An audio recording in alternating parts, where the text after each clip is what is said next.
Bon, ben, merci déjà de m'accueillir chez toi, de nous faire découvrir ton monde, le monde de verre, le monde magique. Le Entre monde de guillemets. l'or vert. Voilà. Bah écoute, hein, avec grand plaisir. Le but, c'est aussi de faire parler, de mettre en image ce qu'on veut faire Ouais, et de montrer que qu'on peut bien s'en sortir avec en suivant la loi européenne, ce que nous laisse faire l'Europe, ce que nous laisse faire la France. exactement. Donc avant forcément d'arriver sur établir une société comme ça, ouais, c'est des années de réflexion. Là, ce bien-là, on le surveillait depuis 2019 en fait. Ouais. Ouais, donc c'est, ouais, ça fait vraiment, t'as quoi, t'as 4 ans de travail acharné dessus, quoi. Ouais, il y a quelqu'un qui surveillait ça vraiment de près. Et puis voilà, ça s'est concrétisé, disons, depuis tout le début de cette année, depuis janvier. Je voulais te poser une question. Pourquoi les peaux en tissu comme ça? Pourquoi ce choix-là? Déjà, géotextile, Ouais, c'est dans l'air du temps, numéro un, je te dirais, directement sur l'écologique. on est d'accord. Une surface de culture comme ça, elle va être mise en avant dans les médias. Ouais, Les gens vont en parler. Aujourd'hui, si tu prends pas l'aspect éco et l'image écologique dans n'importe quel business, enfin, il faut qu'elle soit là. Donc déjà, numéro un, c'est image. Ensuite, sur ce qu'on a là devant, le process, il n'est pas respecté à 100%. Mais on verra sur des images, sur des pots qui sont dans la serre, ouais. ils ont des coupelles de rétention d'eau en fait. Là, quand on les arrose, l'eau transpire par le pot, elle descend dans la coupelle et après par capillarité en fait, le pot en géotextile lui-même, Exact. il vient aspirer Il fait de éponge. l'eau. Il Il fait fait éponge. éponge et il aspire de l'eau, il aspire les nutriments. On arrose un petit peu moins, on préserve un petit peu plus la nappe phréatique. Et du coup, voilà, beaucoup d'intérêt pour ça. Puis voilà, c'est ce qui se fait beaucoup aussi en culture Exact. indoor. Voilà, j'ai cru que tu connaissais, que tu avais déjà travaillé avec ces produits. Franchement, les gens en général, maintenant, c'est ça qui se fait. C'est assez performant en fait. Pour nous, c'était adapté. Alors après, une petite question conne. Pourquoi en terre, pourquoi pas en hydro? Alors, aujourd'hui, l'hydroponie dans le CBD, trop de frais engagés pour pas assez de certitude du résultat. Euh, le futur sera dans l'hydroponie. Ah, je discutais avec Félix tout à l'heure là, de Backstorm avec qui on bosse là, avec qui on va bosser. En fait, ce que je kiffe trop sur ce bien, sur cette exploitation, c'est que bah, devant nous, on voit que faire pousser 1600 pieds de cannabis, c'est déjà possible. Exactement. Mais en vrai, on va à 8 tunnels dans lesquels on cultive. Il y a la place pour faire le 9, le 10, le 11, le 12 en fait. C'est ça qui est énorme. Et s'il y a de la place pour mettre 4 tunnels, il y a aussi de la place pour mettre un tunnel indoor. Maintenant, voilà, il faudra capitaliser sur nos efforts, sur nos variétés. Et si là, on a trois variétés qui poussent, on va forcément identifier qui est la meilleure pour telle ou telle raison. Ça serait super de proposer à la clientèle, donc Bambou CBD, sa variété favorite en hydro, en greenhouse, sous plusieurs déclinaisons. Ouais. D'accord. Ouais. Donc l'hydro, pas encore. Trop onéreux, mais par contre, sur le futur, bien sûr. Ouais. D'accord. Là, je t'ai entendu, tu parlais de trois variétés. Dans tes trois variétés, ça consiste en quoi? Tu as des sativas, des indicas, ou tu as un Alors, mix des deux? alors, il faut savoir que le catalogue européen de graines, il te restreint à faire pousser déjà certaines variétés. D'accord, donc tu es limité. Ouais, peut-être que les gens là dans la vidéo ou dans le podcast, ils sont pas encore au courant de ça. Ils vont se dire mais qu'est-ce qu'on fait pousser comme variété? Donc quand on est allé acheter nos graines, on n'est pas allé acheter OG Kush, Amnesia, White Widow, non. On est allé dans le catalogue européen. Le catalogue européen, il te fait une liste de variétés que tu peux cultiver de manière légale. Donc on a fait nos petits choix là-dedans. C'est un petit secret encore. Mais on a fait nos choix bien, Bien, pour bien les bonnes défini. raisons. Et voilà, donc trois variétés différentes. C'est toutes des sativas en fait. D'accord. C'est toutes des grosses, grosses dominantes sativas. Après, la nature fait son œuvre et peut-être que il y a, enfin, on le voit bien que sur trois génétiques, on a des phénotypes différents. C'est-à-dire que on a trois familles, Mhm. mais dans la famille, eh ben, En fonction du placement et tout ouais, ça, il y a tous ces facteurs-là rentrent en voilà, compte. dans la même famille, ben, je peux avoir un grand maigre et un petit costaud en fait. Exactement. C'est ce qu'on appelle le phénotype en fait. Et en fait, on le voit que donc pour ça, il faut cultiver, il faut aller trouver. à la recherche du meilleur rendement, en fait, de la meilleure génétique. Ouais, c'est pas mal. Ouais, il y a une grosse phase de recherche et développement. Bien sûr qu'on veut faire du poids, du gramme. Les clients Bambou CBD, ils attendent les produits qu'on fait nous-mêmes. Très peu de magasins, très peu même de grandes franchises aujourd'hui nationales pourront se permettre de dire qu'elles ont leur propre production Exact. à 1 heure de route du magasin C'est surtout local. et surtout local, et cultivé par le vendeur du magasin Oui, parce aussi. que je t'ai entendu dire que la terre venait de la région, tu travaillais avec les fabricants pour les pots de la région, c'est bien, ça reste local. En fait, c'est dans le cahier des charges global de la sphère Bambou CBD. C'est qu'on essaye de faire déjà du made in France, mais en plus du régional, en plus du occitan, quoi. C'est ça le truc. Et les investisseurs avec qui on travaille aussi sont du coin. Ils ont leur activité commerciale déjà dans le coin, donc tout un écosystème ouais, qui va bien avec les valeurs qu'on a. Ouais. Ça te donne du travail, non?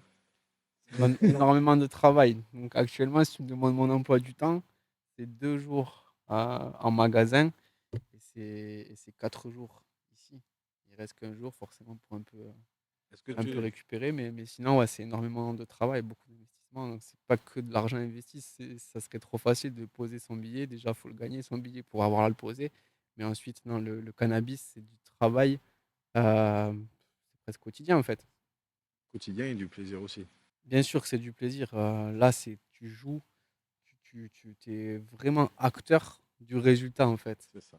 Même si il y a des éléments naturels et il y a tout ce qui est au-dessus de nous qui va influer sur le résultat, mais oui, tu es acteur de tout. Si tu décides de couper cette branche ou pas, tu décides de tailler ou pas, tu décides de mettre plus ou moins d'eau, voilà, c'est ça le truc. C'est là qu'on va venir vraiment créer un savoir-faire. Pour obtenir ouais, une bonne qualité. C'est ce Ah que vise ben, Bamboo CBD.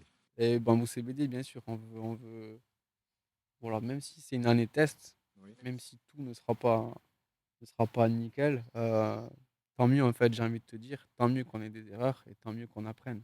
Euh, Oui, pour obtenir le voilà. meilleur résultat par la suite. Bien sûr, il faut faire des sélections, il faut se casser un petit peu la gueule pour mieux repartir. Encore une fois, mon avis, c'est que le marché, aujourd'hui, c'est pas un marché dominant, la fleur française. Mais tu vois qu'on a investi déjà de l'argent, un certain montant, on investit du temps parce qu'on sait que quand ça va partir, on sera prêt. On sera prêt, on aura la force de frappe, on aura les variétés. En tout cas, c'est notre ambition. Avec tout ça, c'est quoi que tu comptes sortir comme produit exactement? Que de la fleur? Tu comptes sortir du shit? Tu comptes sortir de la wax? Au Tu moins veux sortir quoi exactement? que de la fleur, non.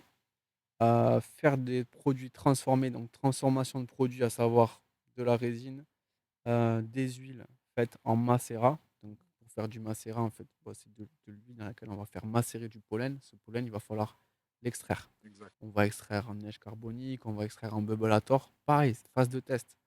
Plus on va essayer de méthodes, plus on va sortir des gammes de produits que les gens attendent, en fait. Et Exactement. les gens derrière qui sont Bambou CBD, ils vont kiffer quand on va leur dire avec ces variétés, vous avez de la fleur, et vous avez du fresh frozen, vous avez du dry. Les gens, en fait, ils sont prêts pour ça. Et nous, on l'a capté chez Bambou et on va leur faire, mais à la sueur du front, quoi. Non, Hein, mais c'est pour ça. sortir 1 kilo de pollen, Ouais, il voilà, en faut. il va en falloir beaucoup. Je ne sais même pas si on sera dans ces taux-là, mais en tout cas, bien sûr qu'on va mettre la main. On va mettre tout en œuvre pour aussi transformer des produits. Le but aussi de la ferme à long terme, c'est de fournir le magasin Bambou CBD avec vraiment ses propres produits, au-delà de l'huile et au-delà de la fleur. Parfait. Si on a toute la gamme, c'est le top. On a l'espace qui est prévu pour déjà. Maintenant, on n'a pas encore les fonds et c'est pas encore judicieux de placer des fonds dans la mise en norme d'un laboratoire, etc. Pour l'instant, voilà, culture. Là, on est attaqué la phase de récolte. Euh, c'est du travail, 1500 pieds. J'étais déjà bon jardinier, mais j'avais plus de temps à l'époque. Donc la main verte est toujours là, la main est toujours bien verte, hein, regarde, mais là, il y a 1500, Ouais, c'est du taf. 1500 pieds. Et Mais là, on va acheter une machine en Occitanie, oui, bien sûr. pour On- t'aider à quoi? À effeuiller, à couper? Principalement à effeuiller. Pas trop donner de secrets de fabrication, mais bien sûr que ces pieds, on va les effeuiller, on va les mettre à sécher. Certains vont sécher en pied complet traditionnel. Si tu veux, j'ai pris quelques exemples ici. Donc là, on a récolté donc, des branches. C'est pas un pied complet, ça. Ouais. C'est des bouquets de branches, en fait. Ça se fait beaucoup, ça. Par exemple, nos amis marocains qui font des bouquets comme ça pour les faire sécher, etc. Donc, on s'inspire De leur technique. meilleurs de ceux qui ont fait leurs preuves. Donc là, tu vois, on a récolté des branches, on les met à sécher comme ça. Certains pieds sont récoltés et sont séchés à l'envers, entiers, effeuillés, pas effeuillés. Toujours du test. Toujours du test et à l'extrême. Si on plante un pied, voilà, full effeuillé, vraiment au ciseau ultra fin, ou alors zéro effeuillage. Voilà, pour savoir Tu si vois les graines lequel. aussi voilà, en fait, ce qu'on veut, en fait, c'est du retour d'expérience. Surtout si tu as peut-être adapté ton produit à l'environnement que tu as ici. Obligé, forcément, on est obligé de s'adapter techniquement, etc. 1500 pieds à sécher, il faut un sacré volume. Exactement. Comme pendant que la fleur pousse, il va falloir qu'on gère l'hygrométrie. Tout ça, c'est du savoir-faire, tout ça, c'est de la technique. Et c'est là voilà, qu'on est content de, de nos efforts et de tout ce qu'on fait au quotidien. Voilà, savoir-faire. Alors là, moi, je voulais parler justement du produit. Par Ouais. rapport au produit, est-ce que tu peux m'expliquer un peu le rendement d'une plante? Pourquoi telle plante et tu t'attends à quoi exactement par rapport à cette plante? Est-ce que c'est la qualité ou est-ce que c'est la quantité? En fait, dans la fameuse question quantité-qualité, moi, j'aurais tendance toujours à partir vers la qualité. Maintenant, pour faire. Tout à l'heure, tu m'as posé la question de l'hydroponie, oui ou non. Oui, J'estime aussi que le plus gros degré de qualité aujourd'hui, c'est l'hydroponie. exact. Donc là, cette année, ben, tu vois qu'il faut s'adapter et que j'ai choisi plutôt la quantité. Si tu me demandes vraiment mon avis, là, 1500 pieds, je pense même que c'était trop en fait. Mais voilà, je ne suis pas tout seul sur ce projet. Certains ont pensé que c'était mieux de faire vraiment beaucoup, beaucoup, beaucoup. Là, comme je t'ai dit, on est en phase de récolte. Pour être franc, il faut reconnaître ses erreurs.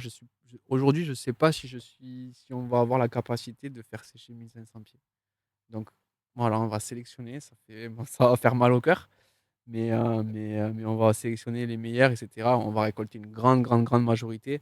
Mais voilà, cette année, quantité, mais voilà, la sélection des graines et des génétiques a fait que quand même on va sortir quelque chose d'assez.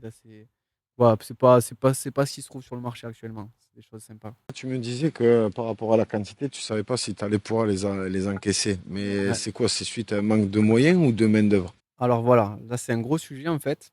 Il faut savoir que pour acheter ce bien aujourd'hui, donc en 2023, avec les éléments, les mouvements financiers du monde, etc., et plein de choses que je ne maîtrise pas du tout, hein, chacun a ses compétences. Il faut savoir que on n'a pas pu faire de crédit, on n'a pas été soutenu par des banques. Du coup, on a acheté ce domaine comme ça. Du coup, voilà, on savait déjà à l'avance, en plantant même nos graines, qu'on n'aurait pas de main-d'œuvre. Donc, sur cette saison-là, aucune main-d'œuvre. Quand tu dis main-d'œuvre, c'est quoi? Tu En fait, cherches quoi? aucune main-d'œuvre embauchée pour ça, dédiée à ça. C'est-à-dire que les gens qui ont investi sont les gens qui vont se faire leur récolte. D'accord. C'est pas facile, Est-ce que franchement. ça t'arrangerait plus d'avoir des personnes non confirmées ou confirmées à ce corps de Ah, métier? aujourd'hui, pour embaucher, je prendrai les deux. Comme j'ai pris des profils alternants dans mon magasin, je prendrai des profils ici. Tu sais D'accord. que là, quand je parle dans mon magasin à mes clients que Bambou CBD ne fait pas que vendre, mais cultive, prépare les produits et tout, j'ai déjà beaucoup, beaucoup de CV. Donc je pense que la bonne association, ça serait de mettre des profils différents. J'aime bien moi associer des compétences différentes. Et expérimenté et moins expérimenté, ça serait un bon mix, je pense. Voilà. Aujourd'hui, personne n'est diplômé d'agriculture. Je pense que c'était une question qui t'intéressait. Je n'ai pas de diplôme d'agriculture. Par contre, j'ai cultivé certaines plantes. Hein, quand on aime ça, quand on a la main verte et tout, ben voilà. Parfois, avec un peu de temps perdu dans les années lycée, voire collège, C'est que ça on a le reste temps de plaisant. l'expérience, c'est que ça reste plaisant. Faire, faire pousser ces plantes, les voir évoluer, travailler dessus. On a tous cette expression, on se dit tous, voilà, c'est mes bébés. C'est Donc ça, voilà, exactement. j'ai de l'âme très paternelle, je pense toi aussi. Voilà, après on ira voir la famille de plus près, hein. Il n'y a Mais pas de souci. en tout cas, voilà, ici, je pense que quand on pourra, on embauchera des gens. Pareil, toujours avec des gens, des lycées et des structures scolaires qui sont dans le coin. Bien sûr qu'on on fera tourner tout ça. Après, voilà, il y a un aspect qui n'est pas négligeable, c'est Hem, Ce projet-là, on peut pas le crier aussi sur tous les toits. Donc là, Exactement. on franchit un pas. Avec Backstorm, on est en train de faire un podcast, on prépare des choses et tout. Mais c'est sujet quand même sensible. L'autre jour, on avait un hélico un peu bleu, blanc, rouge et tout là qui tournait autour de chez nous. Donc voilà, heureusement que les autorités sont au courant que tout ça se passe ici. J'espère qu'ils discutent bien entre eux parce que quand tu vas te déclarer, mais que tu vois tout le week-end, Ça reste impressionnant quand même. c'est vrai que. Au niveau de ça, justement, Ouais, dis-moi. est-ce que au niveau des autorités, tu as des contrôles? Comment ça se passe? Pour quelqu'un, Bah, mettons quelqu'un demain qui veut se mettre à son compte et qui voudrait se mettre directement à planter, c'est quoi les démarches qu'il devrait faire? C'est au niveau de tout ce qui est juridique. administratif, légal, je comprends bien. Aujourd'hui, il y a plein de gens en France qui se posent cette question. Je vais répondre pour moi, mon propre cas. Je ne connais pas tous les cas de la justice. Pour ça, on a des gens dans ce métier, des avocats. Mais aujourd'hui, pour notre cas, euh, il faut savoir que les conditions administratives sont- se sont très allégées cette année.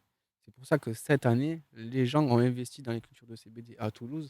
Il y a au moins 5, 6 fermes comme nous. Oui, Peut-être qu'elles sont pas aussi grosses, mais bon, on s'en fout la taille en c'est vrai. Mais ça. en tout cas, il faut savoir qu'il y a des structures euh, juridiques, donc des entreprises qui se sont créées là-dessus. Donc, beaucoup plus allégé qu'avant. Il faut savoir que aller se déclarer à la gendarmerie, par exemple, on n'était pas du tout obligé. Donc, on l'a fait de nous-mêmes. On prend les devants parce qu'on, vu les enjeux financiers, vu tout ce qu'on met et le temps passé ici, on ne peut pas se permettre d'avoir à 6 heures du matin Oui, toute l'équipe là. Voilà, c'est pas sympa. Donc, on c'est s'est pas grave. déclaré. Et voilà. Alors, les conditions principales pour cultiver, il faut que tu aies un statut minime, mais un statut d'agriculteur minime, et pas besoin de diplôme. Il faut que tu cotises à euh, la chambre d'agriculture locale d'où tu vas cultiver. Il faut que tu cotises un petit peu à eux en disant voilà, on a acheté des graines, on a en fait pousser, etc. Faut que tu cotises, que tu aies un statut de cotisant solidaire. Il faut que tu fasses tout ceci, bien sûr, dans le cadre d'une activité professionnelle. Il faut que tu aies une société, un cabis, des statuts déposés, création d'entreprise standard. Et ensuite, il faut que tu cultives, on l'a dit tout à l'heure, on ne peut pas cultiver n'importe quoi. Exact. Il faut Tu as cultiver certains critères. des graines voilà, du catalogue européen. Donc, 3 critères essentiels. Donc, voilà, avoir un statut de cotisant solidaire, avoir une entreprise et cultiver des graines. Rien d'impossible là-dedans. Rien d'impossible. Quelqu'un qui veut monter sa société, peut-être qu'il va se lancer là-dedans. Là, c'est possible. Ben, en tout cas, merci Hugo de nous avoir accueillis, de nous avoir fait découvrir ben, vraiment ton petit paradis. Ouais, c'est ça. Si je suis pas au magasin, tu peux me trouver ici. Mais comme je t'ai pas dit où on était, bon, c'est un peu complexe. Mais voilà. En tout cas, sachez que voilà, si on n'est pas en train de développer le shop, on est en train ici de préparer du lourd, du sale, je sais pas comment on dit, mais en tout cas, c'est du travail. On y met tout notre cœur. Par contre, Bambou CBD, ça se situe où? À Toulouse? Ah, bonne question, Sam. Donc, on est au centre-ville de Toulouse. On est rue de Rémusat. Ouais. La rue du Primark, je l'appelle, tous les gens Ah, me d'accord. demandent, donc entre Jeanne d'Arc et Capitole, donc plein centre-ville, on a un bel espace de vente, je pense qu'on a une des plus belles surfaces de vente et le magasin un peu atypique, mais qui est en train Ah, ben, de monter au centre de Toulouse. Les produits là, ils vont arriver, le temps de sécher, tout ça, etc. Je pense. ça compte pour janvier à peu près? Ouais, janvier, ça serait le top. J'aimerais faire durer le curing, le séchage. Ouais. Mais bon, en tout cas, ça sera entre décembre et janvier. Ouais. On peut pas trop savoir, hein, laissons faire Là, là, attends. un peu la nature. Test. En C'est phase ça, test. c'est ça. Par contre, une dernière question. Pourquoi toi tu cherches aujourd'hui à produire en sachant qu'on peut te fournir? Parce que je fais ce pari-là. La vie, c'est des choix, la vie, c'est des paris. Je fais ce pari que les Français seront prêts à acheter du produit à un certain prix, mais qui sera fait ici. Euh, Aujourd'hui, comme encore une fois, le marché là, il n'est pas trop là, mais je fais ce pari-là. Je pense qu'on peut produire une qualité convenable pour la fleur, mais il y a l'histoire de tous les produits transformés. Je fais aussi le second pari que les laboratoires, la pharmacie, les grands laboratoires français vont vouloir acheter du produit français. Suivre le jeu, exactement. Ouais, on est un peu en avance là-dessus, mais voilà. Encore. Si on suit un peu, regarde ce qui se passe en Allemagne, ce qui se passe au Portugal, au Luxembourg, c'est l'Europe tout ça. L'Europe est en train Bon, d'ouvrir les Luxembourg, portes non, de plus en plus. mais Allemagne, Portugal, République tchèque. Attention à la République tchèque. Ces gens-là, ils veulent faire passer le taux de THC à 1%. J'adore la République tchèque. C'est trop bien. En vrai, c'est ça. Il faut qu'on fasse monter un petit peu le taux de THC, sans histoire de légaliser, mais du CBD à 1% de THC sera bien plus efficace, ne sera pas encore psychotrope. Donc Exactement. on est en avance déjà là-dessus.